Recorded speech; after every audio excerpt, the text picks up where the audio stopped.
Hi again then guys, and welcome to episode 52 of Quattroporte, the review series for Gran Turismo's selection of sports and super saloons, or sedans, four-door performance cars, basically.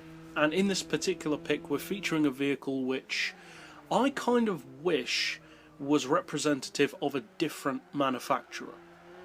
Because the car is the 2006 Nissan Skyline Sedan, and I personally wish that they'd marketed this car on the game as an Infiniti rather than a Nissan, because doubtless the Infiniti model would bring more attention to the brand rather than just having it as yet another Nissan to get forgotten in the range.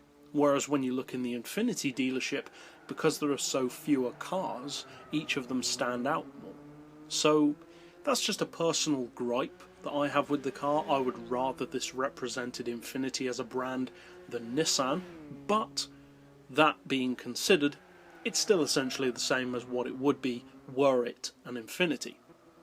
Now the car's powered by a naturally aspirated 3.5 litre engine. It's rear-wheel drive, not all-wheel drive as with the GTR Skylines, but it is putting out reasonable specs. It has a slightly more executive feel than most other vehicles with Skyline written on it, so it tends to be more big lazy power rather than, say, an engine which likes to be worked hard in the case of the normal Skyline GTRs. So although the engine is much larger than a GTR, it's not anywhere near as powerful, because A, it's naturally aspirated, and B, it's just not designed for that. Now you are still putting out close to 500 horsepower, 494 to be exact, fully tuned, which isn't bad, and you are putting out 366 foot-pounds of torque, and it's not an overly heavy car. The fact that it's not all-wheel drive does help to keep the weight a little bit lower, and it weighs in at 1289 kilos with stage 3 weight loss. As far as horsepower per tonne, well, it's not amazing. It doesn't have a huge amount of power, and it's not overly light, so unsurprisingly it's not going to break the bank as far as horsepower per tonne. 383 is perfectly decent though. As far as PP, well, it's perhaps a little too high at 532, but not ridiculously high. It's still workable at that level. You can certainly use it and get usefulness out of it.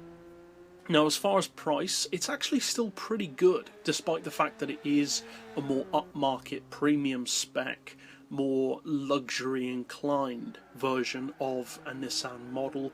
Being a Skyline only in name, it has no real connection to the others. It actually has a good price. You'd expect it to possibly cost a bit more than some of the other Skylines, but it's actually cheaper than most of them at 38,000 credits. So that's a pretty good deal.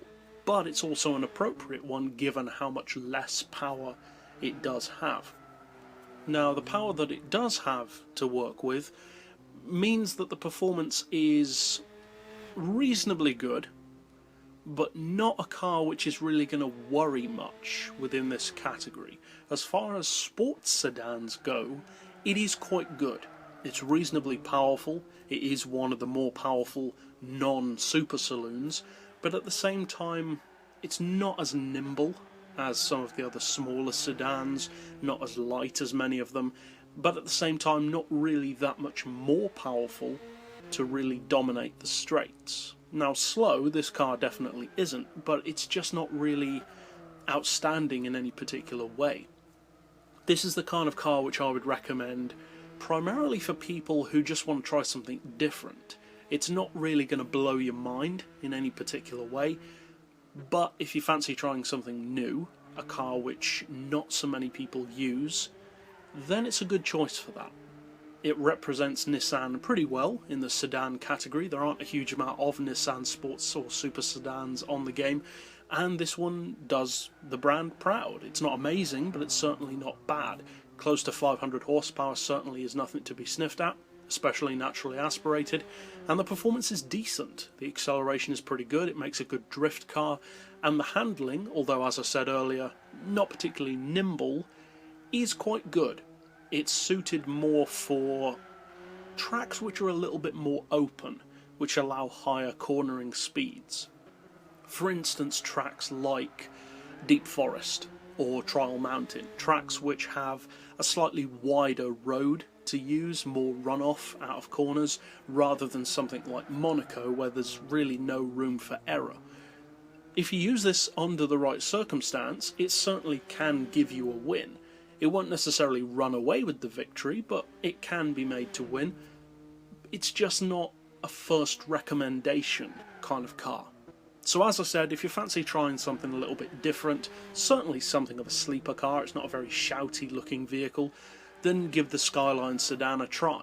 Otherwise, if you're purely looking for performance, maybe give it a miss. But that's it overall for this particular pick. I'll see you guys next time, and as always, thanks for watching.